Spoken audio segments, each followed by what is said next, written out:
Hi there. Happy Monday. Welcome back to Ask Amy. Before I dive into today's question from Kerry, I wanted to mention that there is a live class that I'll be teaching next week on Tuesday. So Tuesday, December 6th. It's called Thriving in Times of Challenge and Change. And it's perfect for anyone, but especially those of you who might want to support other people through challenging times, through their own change. Again, this free class will look at how times of upset, when we're pushed to change, things like even just what's going on in the world right now, like we've all been through so much change, and with uncertainty, political issues, inflation, all of that kind of stuff, it's such an easy time to kind of just feel stuck in our fear. And when we aren't stuck in our fear, times like this are a time of incredible opportunity, like massive, massive opportunity. And we see that at the end of these cycles all the time, right? We see after the pandemic, not that we're after it, I don't know if we are or not, but we see later, we look back and say, oh, I didn't have to feel so scared. I didn't have to react in that way. We see this in hindsight whenever there is a time of huge challenge and change. So we want to do this class. I want to teach this class to help you see it before. We don't need to just see it in hindsight. There are things that change coaches deeply know. What we are grounded in is what never changes. And when we can all be grounded in what never changes, and we see everything else changing all the time, but we're deeply grounded in what doesn't change, we just do really, really, really well in times of challenge and change. So join me for that free class next Tuesday, December 6th.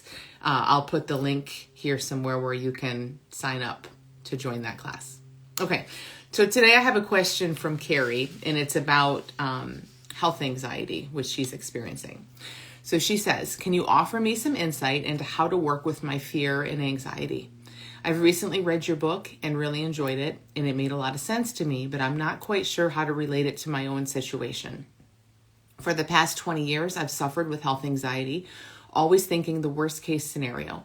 Particularly, my worst fear is dementia and Alzheimer's. My father has recently been diagnosed with Alzheimer's, so my worst fear about my dad has been realized, and my thoughts are now saying, it's me next. How do I start to work with this? I've been trying to use your technique when the thoughts come into my head. I imagine myself in a yellow car with me driving and a lizard in the back seat with a megaphone going blah, blah, blah, blah, blah. I then say to myself, lizard mind, these thoughts will pass as they always do. Is there anything else that you can suggest? Thank you for your help and guidance. Okay, so Kerry, here's the thing. So what you're doing is fine, except don't do it as a technique. There's nothing that we want to do as a technique that's going to really be helpful. What's helpful is when we see it as a truth. Now, there's nothing at all wrong with techniques. There's nothing at all wrong with imagining anything or visualizing that lizard. That can be incredibly helpful, but it will only be helpful if we see it as a truth. So we can all go around just saying incantations and imagining things, but they're just going to be empty words unless we really deeply know it. And when we really deeply see it as a truth, then we're good. Then, again, your mind might still go there, but you see that it is not the truth. It is not about you. It has nothing to do with you in your life.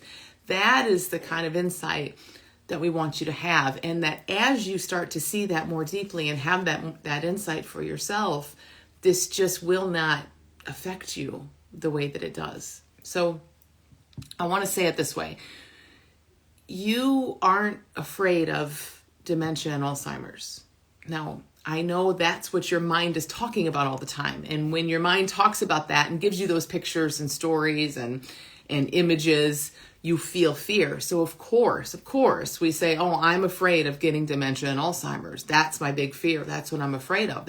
That's how it looks in your experience. But you aren't really afraid of those things because those things are not things in your life. Like, what you're afraid of is the experience of your mind giving you images and telling you stories about dementia and Alzheimer's. Now, I know this might sound like I'm saying the same thing, but this is massive. This will change things for you, Kerry, as you see this. It's like It's like watching a scary movie. To me, the Chucky movies, it might be a US thing, so if you're outside of the US, Google it. Chucky, he's this little doll. He's scary as heck. It's like watching a Chucky movie and then having nightmares, which I'm sure I would, like having nightmares and thinking about it later and walking past a room and seeing a doll and freaking out and all of that after the fact. It's like if that were happening for you and then you walked around saying, I'm afraid of Chucky. I'm afraid of Chucky. Chucky gives me anxiety. Chucky gives me fear. Well, Chucky doesn't do that because there is no Chucky. There is no such thing as Chucky. Chucky's not here in life, in the real world. Chucky doesn't even exist. He's not only not in your life, he literally doesn't exist. Chucky is the product of someone's creative imagination. Someone's creative imagination is what your mind is associating with fear and anxiety. So it's the same here. Your own creative imagination, the way your mind gives you images and stories and pictures and all of the things about someday having dementia and Alzheimer's, your imagination is what you're fearing and it's what you're feeling when all of that's running right now. Not a future of these things, because that literally isn't real. It doesn't exist. It does not exist. Now, in the case of your father, yes, he has that diagnosis, but I want you to see, and this might be tough to see, so just listen to this a few times if you have to. It is no different there. There is no experience of your father with Alzheimer's that is horrible and anxiety-provoking and fear-inducing and all of that. Your mind is creating that because it's like, oh gosh, Dad got the label. Your mind jumps in, and all minds would do this, Kerry. This is not just yours. Your mind jumps in and says, Dad, Alzheimer's. I knew this was going to happen. Blah, blah, blah, blah, blah, blah, blah. And then it shows you pictures and creates images and interactions and all kinds of horrible things. And it says, yep, this is what's on tap for us. This is what's coming down the pike because I just know it. And we just don't ever stop and question that. I know what I'm saying is really not even that profound. We kind of all know this, but we don't act like we know it. We live as if our imagination is the future. There is no future. There is no future. It literally doesn't exist. So we freak ourselves out with our own thoughts, not realizing that it's just our own thoughts that we're afraid of. It's not a future of dementia and Alzheimer's. It's not your dad having Alzheimer's.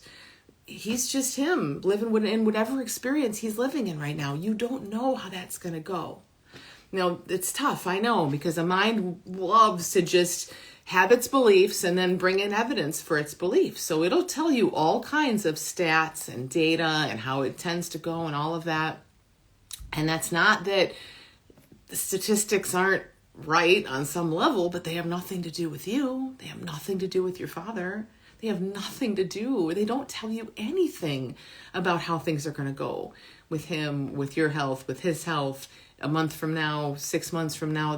A statistic cannot tell you that, but our mind will pretend that it can. Our mind will take that and then put your dad's face in there. It'll say, people experience this, this, and this. Well, there's Kerry's dad experiencing that. Well, no, he's not. He's sitting over there in the chair and he's fine right now. Or he's not. Or maybe he's in pain right now. But his pain right now does not mean anything about the future that your mind is creating. And that's where all the suffering comes from, is confusing these futures that our mind creates with reality. They're not reality. My mother-in-law has dementia, very advanced dementia, and she's like the kindest, most loving that she's ever been in her life. Now, I promise you, I know that's not the norm, and I'm not at all saying that that's going to happen or that that's not going to happen. How could I know? But my point in saying that is none of us predicted that. We didn't think, oh gosh, she has dementia, I bet she's going to be super loving. No, we didn't know how it was going to go. No one knows. And just because last time I saw her, she was super loving doesn't mean she will be next time. We just need to live in now. And in now, we don't know anything. None of us know anything in now. We can't. We're We're just here and now. It takes a mind to make something up for us to know something about something. And it's a beautiful thing that our brain works in that way, but it's also the source of all of our suffering when that's happening and we're believing it. You know, when the visions and the fantasies and the images are happening and we're thinking, oh man, that's coming my way. No, that is your imagination. It's no different than seeing Chucky with his little knife and saying, oh man, Chucky's coming to get me. He's not. He's scary as heck. He's freaky, but he's not coming to get you because he's not real. He's just someone's imagination.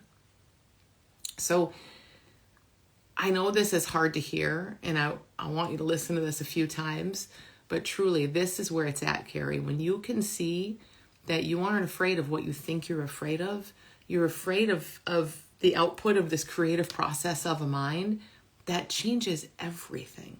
It changes everything. So you can still look back at the lizard in the back seat, but now you get to, or as you see this more, you get to look back and say, oh, there's my brain doing what it does. That's what minds do. They make up stories about the future, and then I get afraid of a story. But there is no future that's this is telling me about.